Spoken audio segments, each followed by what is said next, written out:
सारांश। प्रथम सर्ग। ईश स्तवन।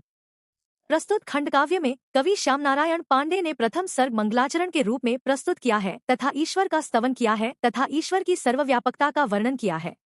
द्वितीय सर्ग। दशरथ पुत्रों का जन्म एवं बाल्यकाल। इस सर्ग में कवि ने राजा दशरथ के चारों पुत्रों के जन्म का वर्णन किया है। ये चार पुत्र हैं राम, भरत, लक्ष्मण और शत्रुघ्न। चारों बालकों का बचपन राजमहल में ही व्यतीत हुआ। उनकी बचपन की लीलाएं इक्ष्वाकु वंश की मर्यादा को बढ़ाती हैं तथा राजमहल की शोभा को दुगुना कर देती हैं।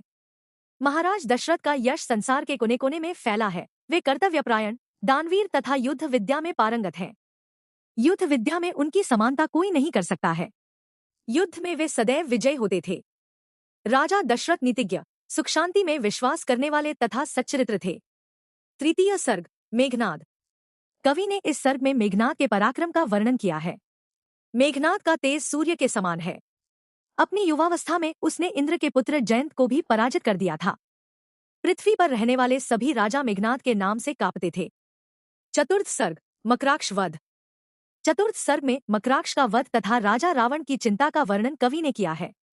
रामचंद्र जी के तीखे बाणों के प्रहार से सभी राक्षस भागने लगे तथा मकराक्ष की मृत्यु हो गई। मकराक्ष की मृत्यु का समाचार सुनकर रावण का मुख पीला पड़ गया तथा वह अति चिंता मग्न हो गया। मकराक्ष के वध के पश्चात रावण ने मेघनाद को युद्ध में भेजने की योजना बनाई क्योंकि वह मेघनाद को भी अपने समान ही पराक्रमी तथा वीर समझता था।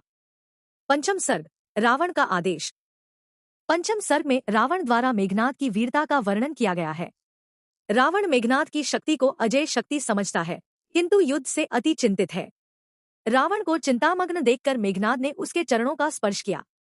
रावण ने अपने मन की पीड़ा को मेघनाद के समक्ष इस प्रकार व्यक्त किया, हे पुत्र, तुम्हारे होते हुए संपूर्ण राज्य में युद्ध के भय से हलचल मच गई है। हमें युद्ध में किसी भी प्रकार भयभीत नहीं होना है। राम से बदला न लेने में हमारी कायरता है, इसलिए हमारा आदेश है कि तुम युद्ध में लक्ष्मण को मृत्यु की गोद में सुला दो। इस प्रकार रावण ने मेघनाद के शौर्य की प्रशंसा करते हुए उसे युद्ध में भेजा। रावण को पूर्ण विश्वास है कि मेघनाद मकराक्ष वध का बदला लेकर शत्रुओं को परास्त अवश्य ही कर देगा। षष्ठ सर्ग। मेघनाद प्रतिज्ञा। मेघनाद सिंह की तरह गरजता हुआ युद्ध में विजय प्राप्ति की प्रतिज्ञा करता है। उसकी गर्जना से रावण का स्वर्ण महल भी हिल जाता है। मेघनाद ने कहा कि मैं राम और लक्ष्मण की शक्ति को चुनौती दूंगा और लंका को कष्ट में पड़ने से पहले ही बचा लूंगा। हे पिता, मैं आपको विश्वास दिलाता हूं कि मैं अवश्य ही विजय को प्राप्त करूंगा। यदि युद्ध में विजय न हुआ तो फिर कभी जीवन में युद्ध का नाम ही न लूंगा। सप्तम सर्ग। मेघनाद का अभियान। प्रस्तुत सर्ग में मेघनाद द्वारा युद्ध की तैयारी और युद्ध के लिए अभियान का वर्णन किया गया है। मेघनाद ने अपनी सेना को तैयार होने का आदेश दिया है और स्वयं भी वीर वेश धारण कर शस्त्रों से सुसज्जित हुआ है। मेघनाद के इस अभियान को देखकर देवता लोग भयभीत होने लगे हैं और उन्हें राम की चिंता होने लगी है।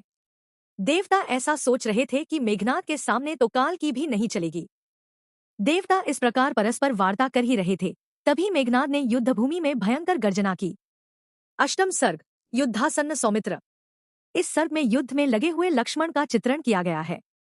लक्ष्मण ने जब मेघनाद का रण गर्जन सुना तो वे भी युद्ध के लिए तैयार हो गए तथा उनकी कपी सेना भी भयंकर गर्जना करने लगी।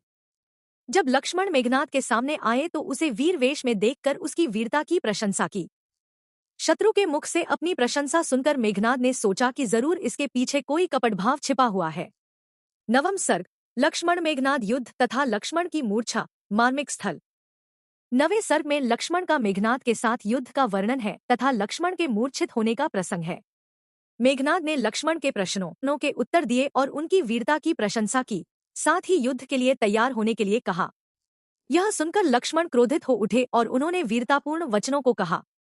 उनकी वीरतापूर्ण वचनों को सुनकर मेघनाद हंस पड़ा।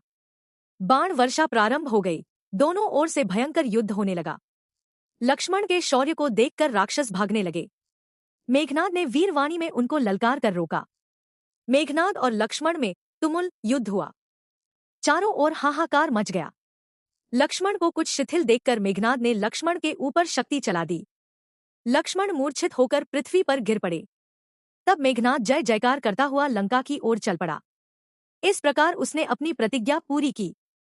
दशम सर्ग। हनुमान द्वारा उपदेश।